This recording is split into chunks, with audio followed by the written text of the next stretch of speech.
Hey guys, Tim with Two Feathers Survival coming to you live today from beautiful Hammondsport, New York. Going to be looking at things that you can do to increase your odds of survival, especially around large bodies of water, which is Keuka Lake, which is where Hammondsport is on the tip of.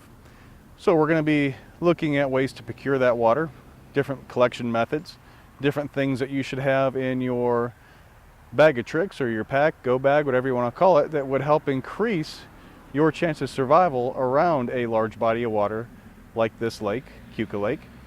So stay with me. Look forward to getting this episode going.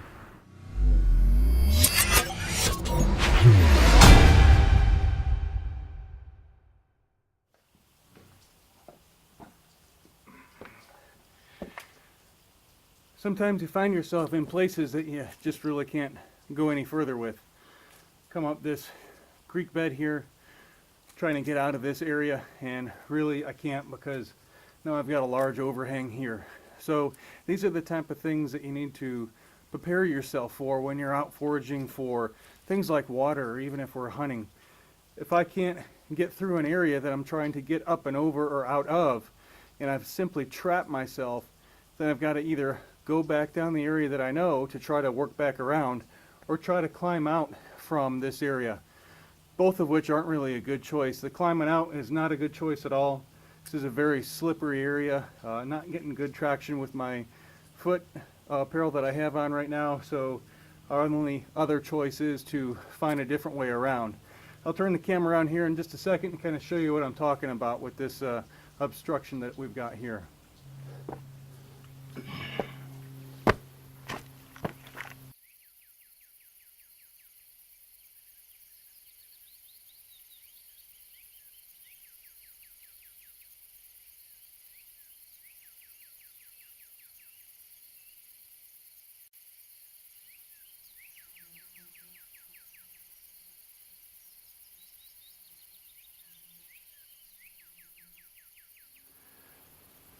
Alright guys, so this is kind of that reverse shot as I came up over this.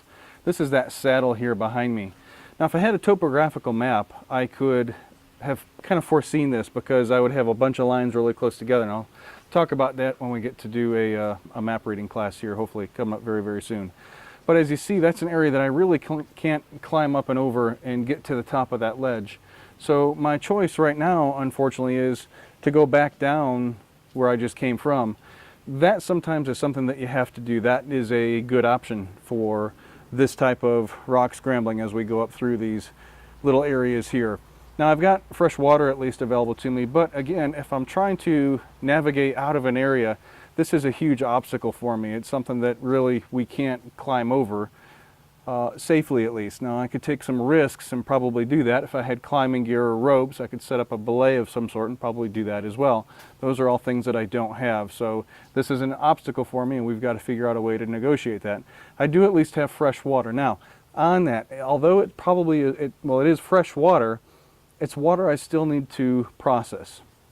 Now another hot debate that I've heard a lot of lately is, well, I've got 7 days for a Giardia to set in, or cryptosporidium. So in 7 days, hopefully I can get back, take a tablet, get that bug out of my system, and at least I had fresh water. So then you're back to the dilemma of, well, it's here, do I drink it? It's something you're going to have to weigh out, and that's not an easy decision to make, but it is a decision that you may have to find yourself to make in whatever type of situation that you are in. So it is a choice. Not a good choice, but it is a choice. All right, so what we're doing is a technique that's called boxing. And for the military folks that are out there on the channel, they're going to understand what boxing means. So since I couldn't go through that obstacle, I've got to choose to go around that obstacle. So what we did is we went back down that ravine. We looked to go right, that didn't work. We then looked to go left. Didn't work initially, but then we finally found a spot that we could make that work. So we're now back up almost where we need to be. And that's where we're heading, is to the top of that same ravine that we were just a minute ago.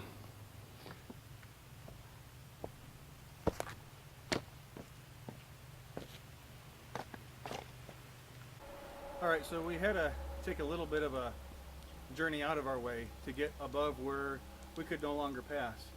Again, we're still following a waterway and hoping that water will keep us kind of in a generalized direction, and at some point, one end or the other of that waterway, we can hopefully find some sort of life, civilization, whatever you want to call it, to affect our own self-rescue.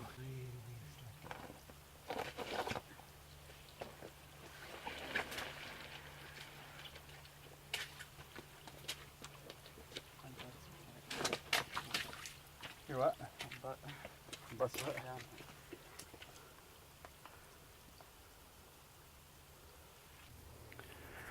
All right, guys, well, as you're making your way about through the woods, here's something that you kind of want to be on the lookout for, especially if you have a cut. Number one, that spider there, it's a brown spider, and he's in the web there. You want to make sure that you don't have a poisonous spider or that it's an occupied web. But if I have a cut and I don't have band-aids with me, spider webs are a great thing because they will help actually bind small cuts. And there's also some antiseptic properties to the web itself just by nature of how it's actually woven. So this, and I don't want to disturb it, but if I were to just, if I had a cut here on my finger, in this area here, I could just wrap my finger around this web, and that would help provide clotting purposes and also bind the wound closed. Let me move in a little bit here. Like I said, it is a live web, and I don't want to mess around with this spider too much, but that is something that I can always be on the lookout for. If I see things like this, then when I need them, I either A, know where to go back and find them, or if I needed it at this point, I'd actually have the web that I can use for that. We'll leave this little guy alone for now. He's helping control the mosquito population. I don't know if you guys can hear this on camera right now, but there's actually a helicopter just above us. And for a lot of people that say, hey, the helicopter's here, I'm finally rescued.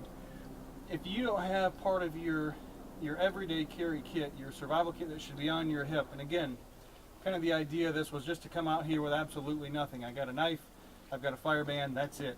But if I don't have a way to either immediately start a signal fire, or if I had in some sort of a pocket survival kit, I had a signaling mirror, I might get a chance. But really, to make the mirror work, I've got to have some way to flash with direct sunlight.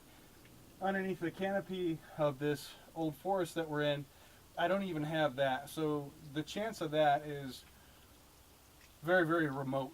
So I've got to have some method of signaling that I keep on my person at all time. Those are options, and I want to keep those options on my person at all times so I can increase chances of getting rescued by aircraft. Aircraft can tell usually where somebody walks through. They can look for large markers, large triangles, SOS spelled out on the ground. But if they're not out there with those type of things, those big panel markers for them to see, they're not going to know the area that you are.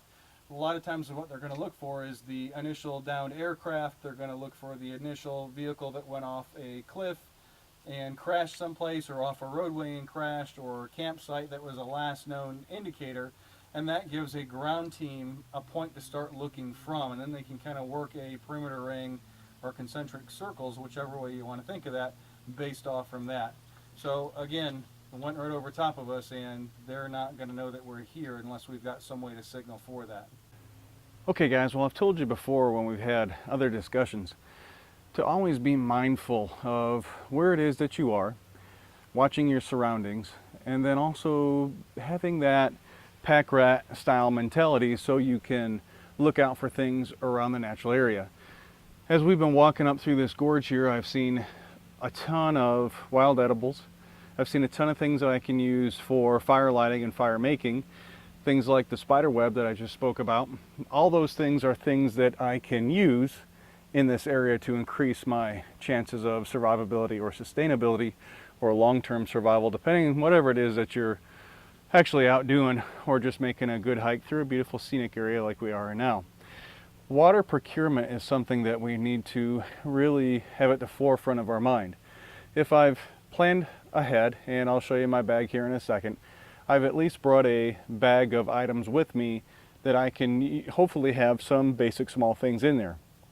Things like first aid, things like a water bottle, things like how to have some source of fire ignition with me so I don't have to use sticks out here, which is not an easy thing to do. And the other thing I want to have with me is a cutting tool and possibly cordage. Those are all things that don't take up much space in my pack, but they're going to go far in a situation like this where it would be very hard to create all of the above items. So that's what we want to do, is bring those things with us, make sure that we have them on our person with us at all times, and then we're way ahead of the game. Let's continue exploring this beautiful creek bed that we're in.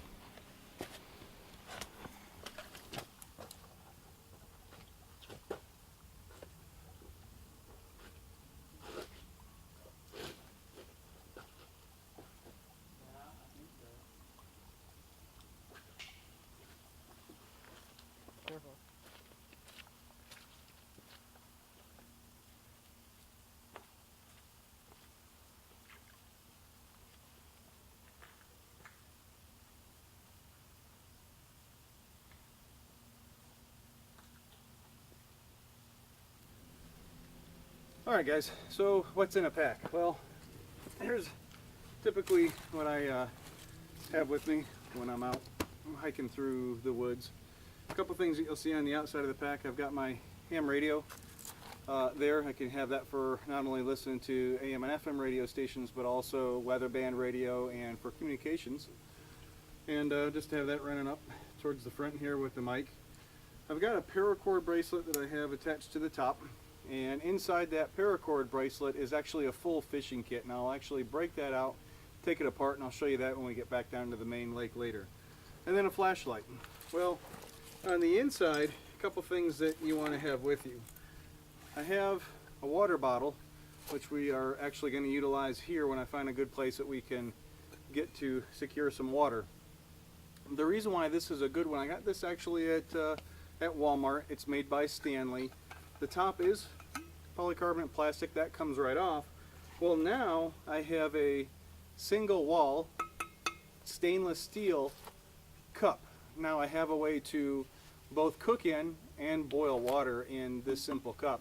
So once I get to a water source, I can collect that and I can then keep it with me. It goes back in the pack and I can process that out later because I can start a fire and boil water right in this one container. So that's definitely something that you want to have. And then after you've processed it, this simply goes back on, and now I have a place to drink the water from. Even the lake that's here, you're still going to want to process that water out. Now the other things that I keep in here, we got a couple bottles of water that we actually brought with us. Like I said, we kind of planned this as a day hike, so I have water already with us. I have a knife, actually have a carving tool, a small first aid kit. I have some additional covering by way of this bandana cloth here. I've got my survival pack, which really should be on my hip, but I forgot my belt, so this is in the pack actually. Inside here I've got additional hard to create resources and some paracord on the bottom. So I've got ways that I can manufacture things from. So those are all things that I should always have in my pack. And then I have a couple means of navigation. I have a compass, and not that it's going to do any bit of good, but here's a basic compass. And I also have a GPS system. Now I'm going to turn the GPS system on, and I'm going to actually go to satellites. I'm going to go back to the main menu.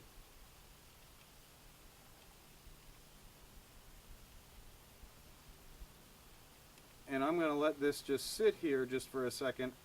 Right now it's asking for a clear view of the sky, and I have one satellite, so I'm just going to sit that there for just a second. I'm going to leave the compass right there as well. North is back in this direction. Something that you have to think about with navigation, if I can't find satellites because I'm either down in a valley or I have canopy of trees above me, those fancy GPS navigational devices that you have, or even a watch if it uses the same technology, that's not going to really do you a bit of good. Something to consider and something to really think about as you start building out a pack for a day hike or longer bug out bag, whatever you want to call it. Those are things that you want to consider. It's great for open area terrain, be perfect to set waypoints, but for this type of a situation it's not going to work very well for us at all. Alright guys, well I wanted you to kind of see this again. They've been both sitting there for a while. Obviously it's easy to tell with the compass which way north is, which way south, east, and west is. Now the E-Trick, the GPS system that I have there, it's locked into one satellite and just one satellite alone. So if that was my only means of navigational device, then that's really not going to do anything for me. If I'm planning on just locking down a GPS waypoint and I don't know anything else about navigation and I rely solely on that, that's not going to do the job. So I have to know other means of navigation. I have to know how to use a compass. I have to possibly know how to navigate by sun using some primitive methods. Those are all viable resources. So that's just something that I've been kind of wanting to kind of demonstrate and show. They're great gizmos, but you have to fall back on other technologies too if that's going to be my only means of navigation. All right, well, beautiful view behind us here.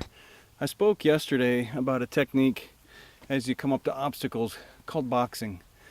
And what boxing is we would come up to an obstacle that we can't pass, be it a body of water, whatever the case is, and you simply make a box and go around that object.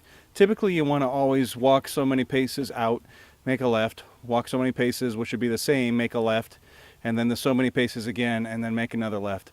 That should get you around the obstacle that you're looking to pass.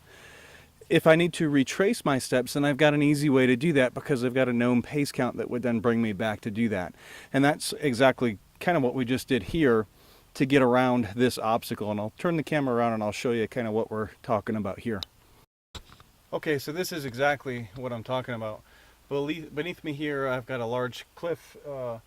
Probably if it was dry or we had maybe some way to get a better foothold or rope, we could have worked our way up that little ridge line here. It wasn't necessarily steep, but it was incredibly slippery.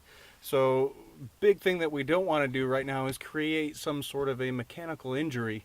If I get a mechanical injury by way of a broken arm or leg, anything like that, then I'm really down and out of the whole situation here. So I want to use a boxing method and come around that obstacle so I can then negotiate that obstacle without causing any damage to myself or, you know, those type of things. I don't want to do that. Those are things that I have to work around. So boxing is a great option for that. When we do a navigational class, I'll try to delve into that a little bit more so you get a better grasp on what boxing actually is. All right, so again, kind of got this another area we really can't do much with, so I'll spin you around here and kind of show you this other side too. So down that way is kind of where we've come from, and it's pretty steep and it's very slick. So we're actually going to go back the other way, get back up on a little trail and actually work our way back down a little saddle ridge that's on just the other side of this creek bed here. So what this would be, it'd be a great spot for water procurement, for hunting small game, all animals, especially as dry as it's been here in New York State where we are. Everything needs water. So at some point it's going to come back to the watering hole area, which is basically what this is, to get water to sustain life with.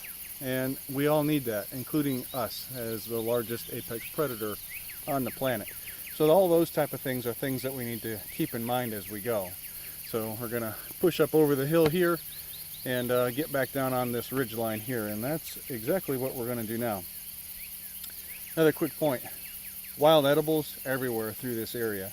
That's one thing that I miss about New York State and more of a mountainous terrain. I recognize them a lot better, they're a lot easier to find, and it's just more plentiful through this general spot.